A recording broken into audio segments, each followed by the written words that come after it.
Hey everybody, welcome to another edition of Hurry Up. It's your boy Adam. We're gonna go into the Giants preseason game real quick. So here we go. So last week the Giants played Cleveland with joint practices, and they ended up playing the game on Sunday. Starters obviously, and most of the players didn't play. About 33 players didn't play on the team, which is something that you don't normally see. But because of the joint practices, they thought they got enough work with the regulars and the backup to the regulars that they didn't need to play them in the game. Which, you know what, is a good way to kind of avoid some of the injuries that happen. However, I do believe taking a few snaps under center, getting hit, seeing the action of the game, I always feel is needed.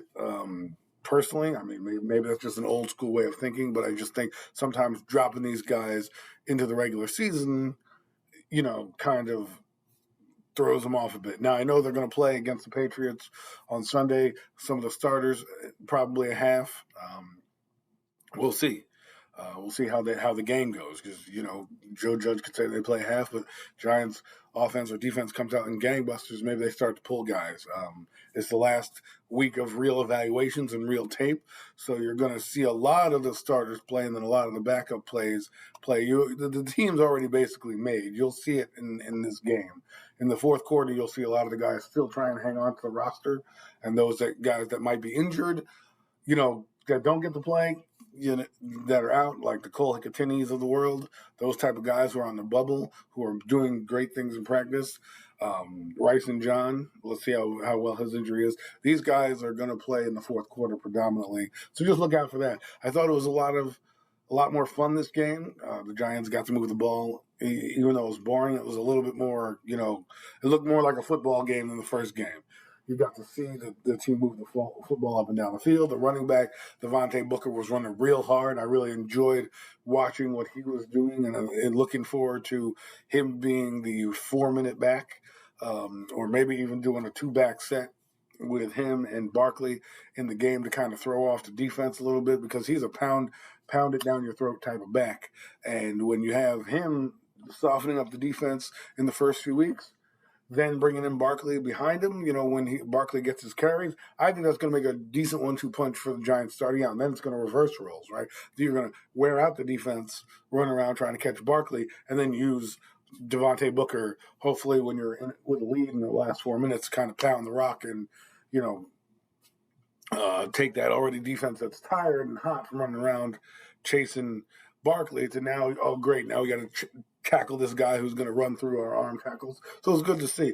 The second team backup offensive line did a little better, had a little bit more continuity. I liked Jonathan Harrison. I think he did pretty well for the center position. He gives me hope that, if Nick Gates goes down or if you need to move him to guard because one of the guys is down, I think he's capable of handling that.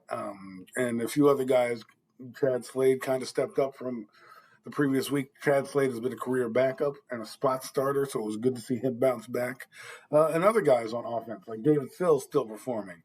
Matt Cole being a gunner. There's a lot of fun left in this team. I hope a lot of these fringe guys can make the team. On defense, Quincy Wilson, 28, has been flying around, hitting people, making an interception, being around the football. He was a second-round pick, not by the Giants, I think by Indianapolis. And so that means he has talent. I mean, somebody thought highly enough of him to pick him in the top 50 of players. And hopefully, maybe with a change of scenery, he can develop. Remember, the Giants don't have much safety depth. They have basically 3 pure safeties and a corner that plays safety in Julian Love. And depending on numbers, you can switch Love to a corner designation and put Quincy Wilson in there, and he can play special teams and things like that in case somebody goes down. And of course, we're talking contracts as well. Somebody may not make it on the team, and you may not extend somebody, so you need players to kind of have kind of like a seat warming spot in case you bring in somebody else. So it's good to see the back end rosters. What to look for this week? Well, what to look for this week is see how Daniel Jones performs. Finally gets a little bit of burn this week. Let's see what he does. He's been doing pretty well in practice. Remember, our defense is pretty good. So for him to be standing up against our defense and then doing all right against the Browns gives me hope that, he can do what he needs to do and what's necessary for this team to advance. Barkley probably is not going to play, so it's going to be good to see Jones with Booker, and I'm sure Shepard's going to be in there, and Darius Slayton, and maybe even Evan Ingram to kind of get the full complement of players to see what's going to happen come September 12th against Denver. Right, opening against Denver, the crowd's going to be going wild. You're going to want to see you're just going to see a little bit of hope going in. See, the preseason is not about necessarily winning. You want to win every game. That's what you do as a competitor. But it's about evaluation, situational football. For example, in the game last week, the Giants could have tied it to go to overtime because there's no overtime in preseason. They went for two. So that's something that you would do, right? Or Stefanski in the first quarter, fourth and goal from the goal line, so kicking a field goal and beat up 3-0. He went for it against the backup players, and he had Case Keenum who made a great throw, touchdown. So these are the type of things you'll see in the preseason. I'm sure the Giants will try to do it if they get the ball with 2 minutes. They're going to try to do their 2-minute offense.